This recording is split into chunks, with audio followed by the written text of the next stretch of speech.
60km 과속 및 신호 단속에 주의하십시오. 안녕하세요, 레드존 비디오입니다. 지금 타고 있는 차가 쌍용 토레스입니다. 전날에 시승차 받아서 지금 운전하고 있고요. 이 토레스가 지금 쌍용차 중에서 제일 잘 나가고 있죠. 그리고 쌍용차가 이제 KG그룹 품으로 들어갔습니다. 그 경영 정상화의 첫 단추가 바로 이 토레스가 됩니다.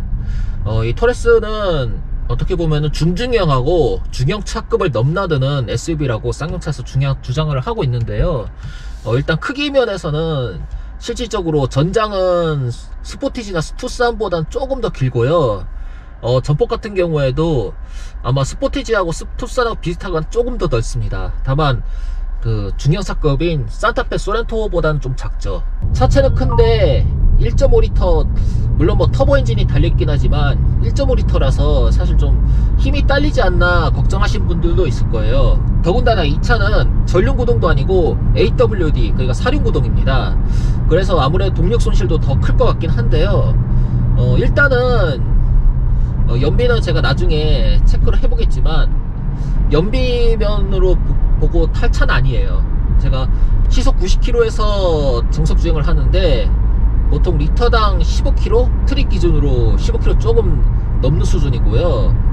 보통 시속 90km에 정석주행하면은 준중형차 같은 경우에는 한 25km 나오거든요. 그런데 15km면은 아무래도 100이랑 3.0L 이상 전륜구동 대형 세단 있죠. 뭐 그랜저나 K8, K7 이런 차들하고 비슷하거나 오히려 더 연비가 떨어집니다. 그런 대형 차들 같은 경우에는 또 정석 주행 시에는 연비가 상당히 잘 나와요. 그래서 토레스를 구매할 때 높은 연비를 바라보고 사신다면은 토레스보다는 다른 차를 사시는 게 좋을 것 같아요. 대신에 토레스는 이게 지금 AWD거든요. 지금 상시 사륜이라서 그런지 몰라도 여기에 이 터치 패널에 사륜구동 랑모드가 있고요. 그리고 제가 따로 영상을 올리겠지만 이 토레스 같은 경우에는 그 다판 클러치가 없는 상시 사륜 시스템을 적용한 것 같아요.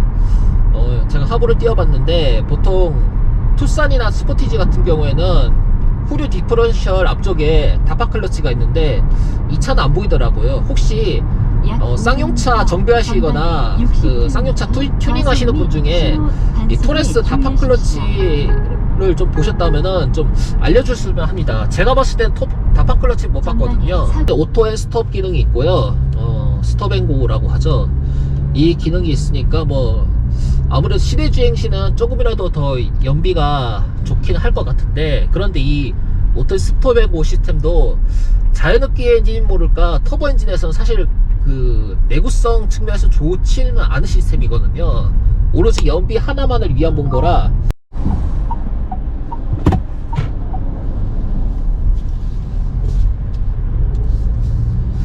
일단 토레스를 타보니까 시야가 높고 그리고 쾌적합니다. 제가 지금 타던 차가 아반떼 CN7인데 확실히 CN7보다는 전방 시야가 많이 쾌적해요.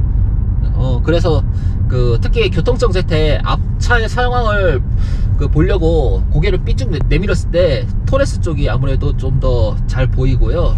이거는 뭐 아무래도 SUV니까 그거는 감안을 해야죠.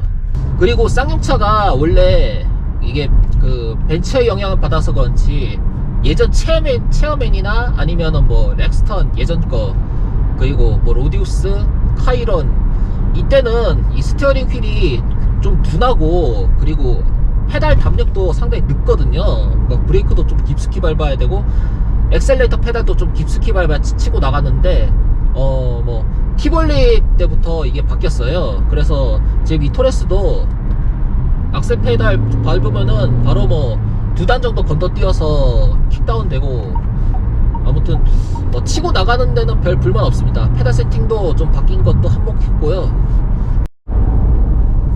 그리고 쌍용차가 이 현대 모비스나 현대 만도거 부품을 지금 많이 적용을 하고 있는데 그것 때문인지 모를까, 아니면 그 소비자들의 취향을 좀 반영해서인지 모를까, 사실 이거 엠블럼만 없으면은 그냥 현대에서 나온 SUV인가? 그런 느낌이 들 정도로 운전감과 현대차하고 많이 비슷해졌습니다.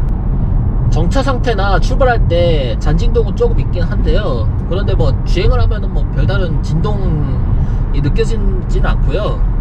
전방에 미끄럼 아무튼 주의 좀 구간입니다. 이 제한된 플랫폼에서 그리고 제한된 파워트레인을 통해서 상당히 많은 그 신경을 쓴 것 같아요. 차량 세팅도 그렇고 설계 측면에서도 그렇고요. 아무래도 이 토레스가 만약에 실패하면은 쌍용차 입장에서 사실상 파산할 수도 있는 최악의 상황을 맞이할 수 있으니까 좀 전방에 신경을 많이 쓴 것 같습니다. 지역입니다. 그리고 이 차량 같은 경우에는 뭐 AWD가 아무래도 연비면에서 불리한데 지금 이 차가 풀옵션 차량이라서 아마 245 4020 타이어에 20인치 휠이 장착돼 있거든요. 1.5L 터보가 170마력이나 되긴 하는데 그래도 20인치는 좀 과한 것 같고요. 이게 아마 17인치가 있고 18인치가 있고 20인치가 있는데 만약에 18인치를 선택할 수 있으면은 그냥 18인치에 235 518 이 타이어를 선택하는 게 더 좋지 않을까 싶습니다. 자, 여기는 경기도 광주시의 상번천리에서 태천으로 넘어가는 언덕길입니다. 지금 여기가 왕복 4차선으로 되어 있는데 전방에 미끄럼 주의 구간입니다. 은근히 여기가 또 가파른 편이에요. 그래서 좀 지금 10% 오르막이라고 되어 있는데 그래서 예전에 타던 그 경차 같은 경우에는 저 RPM에서 2000rpm 이하로는 그 전방에 언덕 못 올라갔어요. 지금 근데 기어 5단 상태에서 지금 70km로 지금 밟고 있는데 지금 현재 1800rpm 이거든요. 물론 뭐 꾹 밟으면 킥다운 되겠지만 그래도 기어 5단 상태에서 한 70에서 75km 정도는 무난하게 언덕을 올라가 줍니다. 내비게이션이 보이시려나 모르겠는데 저 개인적으로 이 그래픽이 미끄럼 좀 주의 구간입니다. 뭐라고 그래야 되나? 한 10년 전 그래픽 같아요. 마치 살짝 바랜 느낌이 있죠? 마치 자외선을 많이 받아서 좀 색바랜 그런 느낌이 좀 있어갖고 혹시 이거 UI 좀 바꿀 수 있으면 좋겠어요. 전방에 지금 여기 우측 메뉴도 보면은 나침판하고 시계 요 둘뿐인데 이거 말고 좀 뭐 포토 앨범이나 아니면 뭐 음악 재생 리스트로 나오든지 라디오가 나오면 라디오 뭐 FM 주파수 나오든지 그렇게 쓰면 좋을 것 같아요. 토레스는 이게 보통 기본적으로는 올로드 주행용 SUV이긴 한데요. 어차피 이게 로우 기어도 없고 그러니까 그런데 이게 지상고가 뭐 스포티지나 투싼 그리고 산타페 소렌토보다는 한 1, 2cm 정도 더 높습니다. 최저 지상고가요. 그래서 차가 조금 붕 떠 보이는데 최저 지상고가 높으면 그만큼 무게중심이 높아져서 아무래도 고속 주행 시는 조금 그 불안한 요소가 될 수도 있고 그리고 와인딩 로드 같은데 좀 급격하게 달릴 때도 아무래도 좀 불안정할 수 있겠죠. 대신에 이 최저 지상고가 높으면 장점이 뭐냐면 오프로드 주행할 때 있지 않습니까? 좀 아무래도 뭐 바위나 뭐 그 좀 둔턱 같은데 넘어갈 때 상대적으로 아무래도 바닥에 덜 끓기겠죠. 그런 면에서는 좀 유리해요, 이 차가요. 그리고 이 차는 풀옵션이면서 그 커스터마이징 옵션이 몇 가지 추가가 됐어요. 대표적으로 저 C필러 쪽에 사이드 스토리지 박스가 있는데 먼저 이게 랜드로버 그 디스커버리인가? 하여간 그 디펜더가 그쪽에 먼저 그 사이드 스토리지 박스 옵션 있죠. 그런데 저게 이 토렉스용 같은 경우에는 구색 맞추기식 그 이상도 그 이하도 아닌 것 같아요. 그렇게 뭐 용량이 넓다고 볼 수 없고요. 그리고 이게 비가 많이 오거나 그리고 고압수에 노출될 때는 저기 좀 물이 샌다고 해요. 그래서 저기는 뭐 중요한 장비 같은 거는 안 넣는 게 좋을 것 같고요. 그냥 선택 안 하는 게 제일 좋을 것 같습니다. 그리고 그 또 다른 거 사이드 스텝이 있고 그리고 여기에 이 센터 암레스트에 보면은 이 공기청정기가 달려 있어요. 이거는 호불호가 있을 것 같은데 보통 이 센터 암레스트에 팔을 놓고 운전하시는 분이 있더라고요. 지금 이 영상에 나올지 모르겠는데 이 팔을 놓고 운전하시는 분 입장에서는 이 공기청정기가 아무래도 좀 뭐 좋지 않은 옵션일 수도 있고요. 대신에 그냥 스티어링 휠을 항상 두 손으로 파지하시는 분이라면 이 센터 암레스트에 있는 공기청정기가 괜찮을 수도 있어요. 이게 보면은 바람이 약간 나오긴 하는데 겨울철에는 좀 찬바람이 나오거든요. 그런데 여름철에는 이 찬바람이 나오니까 아무래도 조금은 더 쾌적하게 주행할 수 있을 것 같고요. 공기청정기니까 뭐 아무래도 그 차 안에 있는 미세먼지나 먼지 같은 경우에는 좀 억제가 되지 않을까 그 생각을 해봅니다. 그런데 이거 필터를 교체하려면 보니까 이 커버를 그 드라이버로 분리를 해야 될 것 같아요. 그냥 일상적으로 타고 다니기에는 부족함은 없어요. 부족함은 없는데 아무래도 이게 작은 배기량에 큰 몸집을 굴려야 되다 보니까 좀 기본적으로 연료 소모량이 좀 많습니다. 그리고 이 변속기가 IC6단도 사실 나쁘지 않은데 현대기아차의 7단 DCT나 아니면 8단 오토보다는 아무래도 좀 효율성 면에서는 살짝 떨어질 수밖에 없겠죠. 거기서 또 연비 손실이 좀 있는 것 같고요.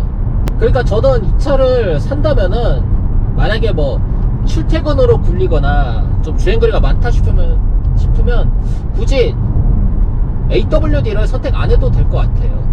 AWD가 있으면 아무래도 뭐 비포장길이나 눈길 뒷길엔 조금 더 좋긴 한데 뭐 사실 우리나라 기후가 뭐 정말 극한의 기후가 있는 것도 아니고, 물론 온도 면에서 극한이지만 뭐 폭우가 뭐 사시사철 계속 내리거나 뭐 그러진 않습니까? 그렇다고 폭설이 많이 오는 것도 아니고 겨울철도 건조한 편인데, 그래서 저는 뭐 이 차는 산다면 저는 전륜구동을 추천하고요. 아무래도 그 연비가 좀 낮은 만큼 차후에는 하이브리드 모델이라도 나왔으면 좋겠어요. 아니면은 하다못해 그 코란도 이모션 같은 전기차 있지 않습니까? 물론 이 차도 코란도하고 이 플랫폼을 공유하기 때문에 전기차 버전도 따로 나왔으면 좋겠다 이 생각이 들긴 합니다.